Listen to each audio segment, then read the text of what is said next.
देखो इस वक्त हमारे समक्ष है ज्येष्ठ समाज सेवी विदर्भवादी नेता श्री अहमद कादर जी। सर, हम आपसे ये जानना चाहेंगे कि जो ब्रेक द चेन, जो शासन की जो एक नीति चल रही है, उसमें देखा गया है कि लॉकडाउन की वजह से काफ़ी लोगों का व्यवसाय मंदी में चल रहा है, काफ़ी व्यवसाय बंद हो चुके हैं।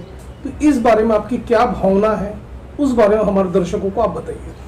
ये जो लॉकडाउन का सिस्टम लगाया है, ठीक है, बाकी जो चीज़ें हैं उसके लिए उसकी बात अलग है, लेकिन जो डेली नीड्स को लेकर जो टाइमिंग लॉकडाउन का सरकार द्वारा लगाया गया है, मेरे ख्याल से वो बिल्कुल बराबर नहीं है।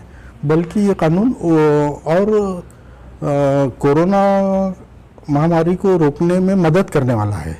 जो टाइमिंग उन्होंने कम किया है, एक्चुअली सरकार को चाहिए कि जो डेली नीड्स की जो चीज़ें हैं उसके टाइमिंग को और बढ़ाना चाहिए, एक्सपांड करना चाहिए।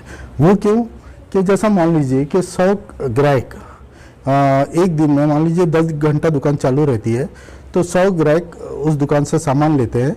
अगर उसको आपने डिवाइड किया 10 घंटों के अंदर, तो प्रति घंटा 10 ग्राहक एक दुकान में मौजूद होते हैं। अब अगर मान लीजिए आप उसको टाइमिंग उसका 5 घंटे कर देते हैं, तो इसका मतलब ये हुआ कि खरीदने वाले जो लोग हैं वो उनकी संख्या तो 100 है, जिनकी रिक्वायरमेंट है वो तो लोग लेना ही लेना है। तो अब ये होगा कि 100 लोग 5 घंटे के अंदर में उस दुकान में मौजूद दिखेंगे। इसका मतलब ये हुआ कि जहाँ पर 10 घंटे के अंदर में प्रति घंटा 10 ग्राहक एक दुकान में मौजूद होते थे, वहाँ पर अगर आप 5 घंटा कर देते हैं तो 20 ग्राहक प्रति घंटा एक दुकान में नजर आएंगे। तो ये तो उल्टा है। आप अगर उसको भीड़ कम करना चाहते हैं तो जो दुकानों का खासतौर पे डेली नीड्स का जो टाइमिंग है वो टाइमिंग को और एक्सपांड करना चाहिए। तो बल्कि दुकानदारों को जो डेली नीड्स वाले, सब्जी भाजी वाले, फ्रूट्स है, किराना दुकान है, इनको तो टाइम इन्होंने ज़्यादा से ज़्यादा, बल्कि ये कहना चाहिए कि भाई आप 10 घंटे के जगह आप 12-14 घंटे दुकान खोल के रखें, ताकि डिस्ट्रीब्यूट हो, जो वेट है इसका ग्राहकों का, ये डिस्ट्रीब्यूट हो। और दूसरी चीज़ ये है कि जैसा इसकी मिसाल एक मैं देता हूँ कि जैसा रेलवे क्रॉसिंग पर लोग ऐसा अगर गेट बंद नहीं है तो आप देखिए कि उस क्रॉसिंग के बीच में 2 गेटों के बीच में बहुत कम नजर लोग आते जाते हैं। गेट बंद हो जाता है, फिर उसके बाद अचानक गेट खुलता है, लोगों की भीड़ अचानक उस क्रॉसिंग पे नजर आती है। तो बस वही है, वैसे ही ये लोग कर रहे हैं। इन्होंने बिल्कुल जो टाइम है दुकानों का, इसको मिनिमाइज करने के बदले इसको और एक्सपांड करना चाहिए, जबकि ज़्यादा से ज़्यादा दुकानें खुली रहना चाहिए। अमूमन देखा गया है कि प्रशासन हमेशा ठिकरा व्यापारियों के सिर पे फोड़ता है। प्रशासन का कहना है कि व्यापारी लोग संक्रमण को बढ़ावा दे रहे हैं। हालांकि देखा गया कि दुकान में 5 के ऊपर ज़्यादा की गर्दी रहती है, मास्क नहीं पहनते, सोशल डिस्टेंसिंग मेंटेन नहीं करते। इस तरह का प्रशासन का आरोप है। इसके वजह से उन्होंने टाइमिंग लिमिट किया हुआ है। आप उस बारे में क्या कहोगे? ये तो इंसानी फितरत ही है। अपनी गलती दूसरों के सर मंगना, ये जो गलत काम करने वाले, गलत नीतियों का उपयोग करने वाले लोग, इनकी तो ये आदत होती है। व्यापारी की क्या गलती है? व्यापारी क्या है जो खास तौर पे मैं डेली नीड्स की बात कर रहा हूँ, ठीक है, ये टीवी की दुकान है, मोबाइल्स की दुकान है, ये रहने दीजिए ना बंद, ये ज़िंदगी की अहम ज़रूरतें नहीं है। मगर जो दूध है, बच्चों के लिए आपका दवाइयाँ है, बाकी जो ज़रूरत की चीज़ें, अब ये होता है कि ठीक है, कुछ पैसे वाले लोग हैं जिनके पास में पैसा होता है वो स्टॉक करके रख लेते हैं, मगर जो रोज़ कुआं खोदता है, रोज़ पानी पीता है, उसके लिए तो मुसीबत है ना। जिसको रोज़ एक आधा किलो प्याज लेना है, 1 पाव टमाटर लेना है, 1 पाव सब्जी लेना है, और वो रोज़ कमाता है, और एक तरफ तो उसका वैसे ही रोज़गार लॉकडाउन की वजह से ख़त्म हो गया, पूरी तरह से तबाह बर्बाद हो गया। उसके बाद में आप उसको जैसा तैसा कुछ पैसे का इंतज़ाम करता है, किसी से मांग लेता है। अगर वो जाकर वो तो स्टॉक कर नहीं सकता, 15 दिन का, महीने भर का वो तो स्टॉक कर नहीं सकता। तो ऐसे लोगों की बहुत बड़ी मुसीबत, इन लोगों को के लिए, ज़्यादा गरीबों के लिए, मज़दूरों के लिए बहुत बड़ी मुसीबत है इनका जो लॉकडाउन का मिनिमाइज जो टाइमिंग किया है दुकानों का। ये काफ़ी लोगों का कहना ये है, सूत्रों का कहना ये है कि ये जो कोरोना है, वैश्विक महामारी है। कोरोना जब लास्ट समय, जब कोरोना पीक पे था, उसको यहाँ एंटर होने से पहले, अपने देश में एंटर होने से पहले यदि रिस्ट्रिक्शन लगाया गया होता, प्रभावी नियंत्रण होता, तो कोरोना का इतना प्रसार नहीं होता। उस बारे में आपका क्या कहना है? बिल्कुल, बेशक आपने बहुत सच कहा कि एक्चुअली अब ये बात तो किसी को बहुत बुरी लग सकती है। अगर मैं तो कहूँगा, बल्कि मैं पूरी जिम्मेदारी के साथ ये बात कहूँगा कि अगर देश में जो कोरोना फैला है, अगर इसका पहले जिम्मेदार कौन है, तो मैं तो कहूँगा कि जो केंद्र सरकार है, इनकी नीतियाँ पहली जिम्मेदार है। जो आज सारे देश में देश की 135 करोड़ जनता को जो कोरोना महामारी का सामना करना पड़ रहा है, उससे परेशान है, इसके पहले जिम्मेदार केंद्र सरकार की नीतियाँ हैं। वो इस तरह नवंबर 2019 नवंबर में चाइना में कोरोना का पता चला, 2019 का नवंबर जाता है, 2019 का दिसंबर जाता है, उसके बाद में 2020 का जनवरी जाता है, फरवरी जाता है, लगभग मार्च का महीना भी पूरा जाता है, और करीब 4 महीने बाद मोदी जी पूरे देश में बिना किसी पूर्व सूचना के, बिना किसी तैयारी के लॉकडाउन घोषित कर देते हैं।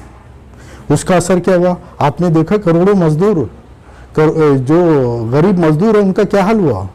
मर गए, पटरियों पर जाने चले गए। को पूरी ताकत के साथ इन्होंने जातिवाद की तरफ मोड़ा और मरकज के सिर फोड़ा। जबकि मरकज में जो आने वाले लोग हैं वो कहाँ से आए? विदेश से आए, विदेश से कोरोना लेकर आए, माना विदेश से कोरोना लेकर आए, लेकिन उन मरकज में आने वाले लोगों को देश के भीतर घुसने किसने दिया? केंद्र सरकार के अधिकार से क्षेत्र में आता है। उस वक्त में दिसंबर 2019 में ही पूरे देश की जितनी बॉर्डर है, सारी बॉर्डर सील करना चाहिए था। अगर उसी वक्त केंद्र सरकार देश की सारी बॉर्डरों को सील कर देती, तो आज देश की जनता को ये जो कोरोना महामारी से जो आज मुसीबत का सामना करना पड़ रहा है, शायद ये नहीं करना पड़ता। आप क्या कहोगे कि अब जबकि कोरोना का संक्रमण काफी बढ़ चुका है, घर घर में आपको मरीज मिल रहे हैं, एक तरफ देखा गया है कि सरकार की नीति कारगर न होने की वजह से लोगों को ऑक्सीजन नहीं मिल रहा, बेड की अवेलेबिलिटी नहीं है, इवन देखा गया रेमडेसिविर जैसी इंजेक्शन, जीवनावश्यक इंजेक्शन वो अवेलेबल नहीं हो पा रही है। अभी सब मातम पसरा हुआ है, तो उस बारे में आपका क्या एनालिसिस है? कोरोना आज इस बीमारी को आने को कोई हफ्ता 15 दिन नहीं हुआ, लगभग 1 साल से ज्यादा हो चुका है। 2019 चाइना 2019 से लेकर आज ये लगभग करीब 1.25 साल 1.5 साल का ज़माना गुजर रहा है। ये एक छोटा पीरियड नहीं है किसी सरकार के लिए। इस महामारी और ये खतरनाक बीमारी है, पूरी दुनिया कह रही थी कि ये बहुत अगर इसके बारे में अगर आपने लापरवाही किया तो बहुत खतरनाक तरीके से ये फैलने वाली बीमारी है। आप सोचिए कि लगभग 1.25 साल 1.5 साल गुजरता है, छोटा पीरियड कोई 8-15 दिन का पीरियड नहीं है, 1.25 साल 1.5 साल गुजरता है। इस वक्त क्या करना चाहिए था सरकार को? आज देश के अंदर अगर सबसे बड़ा गंभीर मुद्दा था 2019 के बाद में, तो सबसे गंभीर मुद्दा था ये कोरोना। सरकार को क्या चाहिए था? मैक्सिमम ताकत वो आर्थिक रूप में हो और इंफ्रास्ट्रक्चर के रूप में हो, संसाधन जुटाने के रूप में हो, ये सारा चीज़ों के लिए पूरी ताकत झोंकने की ज़रूरत थी। लेकिन क्या हुआ? जब आपको इंजेक्शनों की, कोरोना से संबंधित दवाइयों की इंतज़ाम करना था, जनता को मुहैया कराना था, जनता के हाथ तक उनको पहुंचाना चाहिए था, ऑक्सीजन है जिसकी आप देख रहे हैं कितनी आज मारामारी चल रही है, उसको पहुंचाना चाहिए था। उस वक्त आपने देश की जनता के हाथ में क्या दिया? थाली, घंटी, मोमबत्ती। थाली बजाओ, ताली बजाओ, मोमबत्ती जलाओ, अंधेरा कर दो, आपने ये दिया। इससे कोरोना जा सकता था। कितना बड़ा मजाक। और मैं तो खास तौर पर देश की जनता से भी मुझे शिकायत है कि और आपने देखा है कि चलो कोई अनपढ़ अनाड़ी लोग हैं और वो इनके इस कहने पर अमल कर रहे हैं तो बात अलग है। अच्छे बुद्धिजीवी, अच्छे पढ़े लिखे लोग, इंजीनियर्स, डॉक्टर्स, उनको ऐसा करते देखा है। वो थाली पीट रहे हैं, वो मोमबत्ती जला रहे हैं, वो घरों में अंधेरा कर रहे हैं। ऐसे लोग, अगर इस महामारी से लड़ने का अगर यही तरीका अगर कोई देश अपनाता है तो उसका रिजल्ट क्या होगा? उसका रिजल्ट यही जो आज हमारे देश भारत के सामने में, देश की बेकसूर जनता 135 बेकसूर जनता को आज इनकी इस गलत नीति और गलत नियत का भुगतान आज देश की जनता को भुगतना पड़ रहा है। अब आप क्या कहोगे कि जो विदर्भ के हर तरह के जो प्रश्न है जो जनता से संबंधित हो, उसको हमेशा आपने सरकार के दरबार में उठाकर जनता को न्याय मिलाया है। आप एक सच्चे विदर्भवादी नेता हो। अब जबकि मुसीबत का पहाड़ टूट चुका हुआ है, लोगों पर ऑक्सीजन नहीं मिल रहा, बेड नहीं मिल रहा, संक्रमण का दायरा काफ़ी बढ़ चुका हुआ है, हर घर में मरीज है, तो ऐसे में यहाँ की जनता को, विदर्भ की जनता को ये सारी चीज़ें अवेलेबल कराने के लिए, उपलब्ध कराने के लिए आप लोगों की क्या आगे की रणनीति रहेंगी, उस बारे में बताइए। देखिए, इससे पहले मैं एक बात बोलना ज़रूरी समझता हूँ कि महाराष्ट्र और महाराष्ट्र की जनता ये भी देश का एक हिस्सा है। कितने अफसोस और कितने आश्चर्य की बात है कि यहाँ महाराष्ट्र में अगर भारतीय जनता पार्टी की सरकार नहीं है तो आप महाराष्ट्र की 10-12 करोड़ जनता को क्या सजा देते हैं? आप ये सजा देते हैं कि जो इंजेक्शन है आपका रेमडेसिविर, ये इंजेक्शन आप उपलब्ध नहीं कराते, और जो कंपनी इसका मैन्युफैक्चर करती है इस इंजेक्शन का, उस कंपनी को भारतीय जनता पार्टी की तरफ से धमकी दी जाती है कि अगर आपने महाराष्ट्र के लोगों को, महाराष्ट्र सरकार को वो इंजेक्शन दिया तो हम आपका लाइसेंस रद्द कर देंगे। ये क्या है?